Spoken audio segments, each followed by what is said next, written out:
No, good morning. Good morning to you all. And thank you for being here in Geneva with us and actually very excited about your 2 days ahead of you and this particular topic, which as I was thinking, I'm delighted, of course, to be on this distinguished podium with an old friend who I've known, I think, for about 15 years, Sophia. We both had different employers at that time. And Deepti, who of course is one of our Nansen winners and has been an advocate on nationality laws for some time. But as I was thinking about addressing you all today, my history on this topic actually goes back sometime further than my current position as Deputy High Commissioner at UNHCR.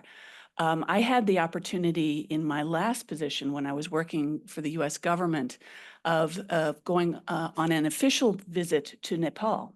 And at that time, the UNHCR representative hosted a lunch on statelessness and on nationality. And it was deeply moving because it was a group of very diverse actors. I think we had representatives from the government of Nepal at the table, we had civil society, and we had stateless individuals themselves who talked about the feeling of not being able to, in this case, they were mothers. They were not able to actually to pass on their own nationality to their children. And it was a very deep and enriching conversation about the fight to actually change laws and change the standards in Nepal. That was in, I think, 2011. And now we're in 2024. And I think we're going to hear a little bit about progress, but also about what more needs to happen in places like Nepal, but in many of the countries that are represented here today. So welcome to you all. I really am delighted, and thank you for giving me credit for co-organizing this event. I did not. Monica and Anna, who are sitting in the back, are part of our statelessness team and obviously very dedicated to this topic, as are we from the very top. This is deeply important to us. And thank you to IPU, and thank you to the Global Campaign on Equal Nationality Rights, Equality Now, and of course, UN Women.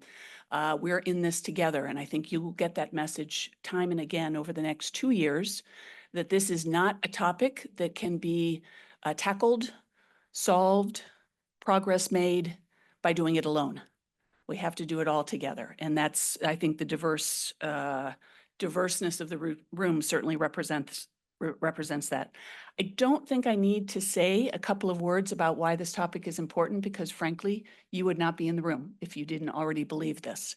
But gender inequality, of course, undermines the core principles of human rights and equality enshrined in international law.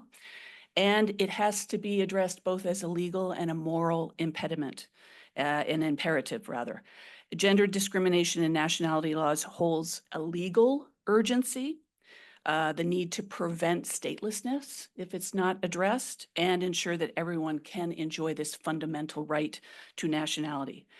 We have seen, and I just told you about my own very small experience, we've seen globally, of course, the devastating impact of statelessness. When you don't have a nationality, you don't have protection. You can't enjoy some of the same freedoms that citizens of a country enjoy. Nationality, it's a legal bond between the individual and the state, and it enables a very wide range of rights and services to be enjoyed. Basic services, education, healthcare, the ability to be able to move about in a country, the ability to be able to work, to earn a living, to be able to support one's family. We often talk about this right to nationality as the right to have rights. So it's something that is really at the basic foundation of what we're talking about. And when we know that when women can't confer nationality on their children, or and maybe fathers are either unwilling or unable to confer nationality, children are then less stateless, and we have a whole population of individuals on this planet that can't enjoy those rights. Gender-based discrimination, we know, has very deep historical roots. They are shaped by colonial era legal frameworks and patriarchal norms that viewed women as dependents rather than equal partners and members of society. And we also know that laws entrenched gender-based inequality and also institutionalized it, leaving many, many children stateless. And we also know that there are a considerable number of states that have taken steps to ensure gender equality in nationality really matters, including Egypt, Madagascar, and Sierra Leone, that I think are in the room, if I'm not mistaken. But there are still 24 countries that don't allow women to transmit their nationality to their children on an equal basis with men.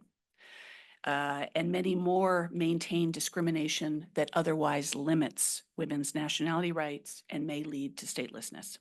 So let me just very briefly, some ingredients that we've seen for success in terms of those states that have taken the necessary steps to convey nationality.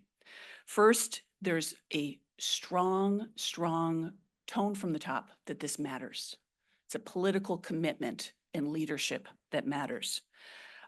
When political leaders champion reform, it can set the tone to overcome resistance to change. Second, and I don't think I will have some members of those in the room that will dispute this, you need civil society at the table with you. They are the ones that are living on a day-to-day basis, the experience. They may have experienced it themselves, what the impact of not having a nationality really means. They're directly affected by discrimination. They are also key advocates for reform. They can help you as politicians, those members of government, to help to speed that change and make it stick. And finally, increase societal acceptance of the notion that gender equality creates an enabling environment for change. And you all here, of course, in the room have key roles to play as advocates, as policymakers, as building public support to make gender equal nationality laws a reality. Just a quick word about UNHCR. I think you know who we are and how deeply committed we are to this issue. We have a mandate to try to end statelessness. We do that on a day-to-day basis in many countries around the world. We're present in 135, but that we don't let that limit us. Even in those countries where we're not present, we advocate. And we're committed to working alongside you on every step of this road. So however you might need our support, please count on us. We just ended the Decade I Belong campaign to end statelessness, which was led by a global action plan. If you'd like to know more about that, I have two experts in the back of the room that I'm sure will pepper you during the 2 days with some of our learnings from that. But we also launched, and you'll see this, the Global Alliance to End Statelessness in October at our executive committee meeting at a high-level event. And the Global Alliance is not just us. It is a huge network now of governments, of civil society, of advocates. And if you're not part of that alliance, can I invite you please to join us? It is intended to realize the vision of a world in which everyone has the right to nationality without discrimination. So turning back to the summit very briefly before I turn to my distinguished co-panelists and speakers, you're going to hear different aspects of the issue of gender discrimination and nationality laws, and you're going to hear from a diverse set of speakers. We're hoping that you will take away the profound human impact of gender discrimination and nationality laws, and if you're not already mobilized to act, that you will as a result of this summit. It's intended to exchange amongst you some strategies for progress and some partnerships that perhaps you haven't had until now.